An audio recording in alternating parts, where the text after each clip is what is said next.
I see your power. With the impending rerun of Zhongli on the horizon, today I'd like to go over why you are building Zhongli wrong. Good morning, good afternoon, good evening YouTube. This is Slime King Dojimaman and welcome to another video. I just want to shed some light on how and why you should build Zhongli as a GEO DPS.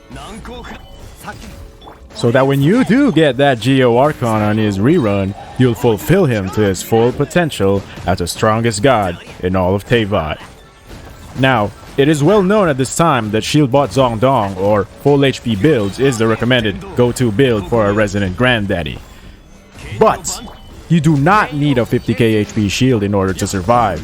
It is important to note that those recommendations were given out when the game was far less understood. It was at a time where people would regurgitate the same things. Oh, Zhongli's a DPS loss when you use burst without even understanding the context behind that sentence.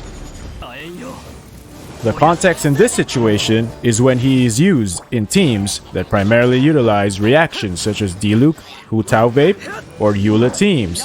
In these teams, vaping normal attacks, charge attacks, or just plain old auto attacks will deal more damage than even using Zhongli's burst. However, in quick swap or burst-oriented teams, this is such an outright false statement, it makes me want to vomit all my slime condensate.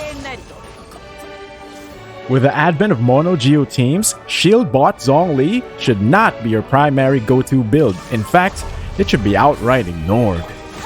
Now the giant stele in the room is it worth building Zhongli as a GEO DPS? The reason why full HP builds were recommended so highly was because it was so easy to farm. And a DPS set requires too much frickin' resin investment. But does it really? If you use teams that rely heavily on normal attacks, charge attacks, and or elemental reactions, then it is not worth switching. If you are a newer player or flat out do not have artifacts to gear everyone else on your team, then it is not worth it.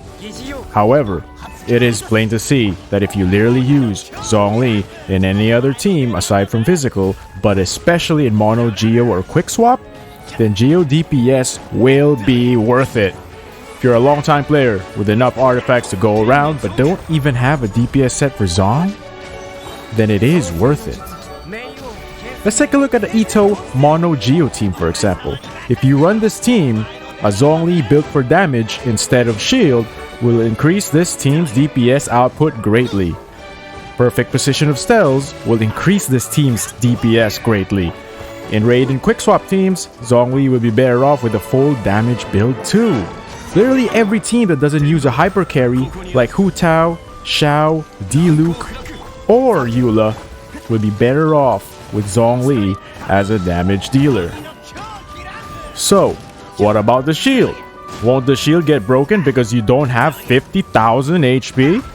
That is false. Unless you're trying to achieve max score on the energy amplifier events, there is no enemy in the game that needs a 50,000 HP shield. You simply need the 4-piece tenacity of the middle of the set for the extra HP and extra shield strength.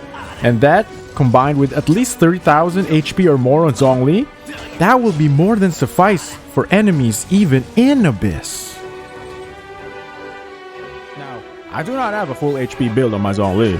My Zhongli has rocked a variation of either 2 Petra, 2 Tenacity, or 4 Petra, 4 Tenacity since I got him. And his HP ranged from just all the way from 38,000 all the way down to 25,000. And I have been able to comfortably 36-star all Abyss rotations no matter what his HP is. Think about the context you are using your Zhongli in. Don't just use the shield bot build because it is the easiest to build or that it has been recommended by most people.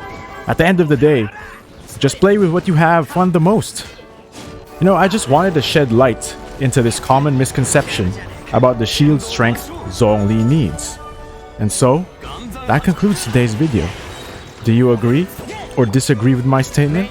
Comment down below.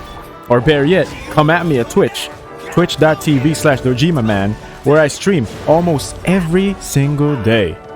I hope all your pulls are blessed by the grandfather's dong. This is our parting. Farewell.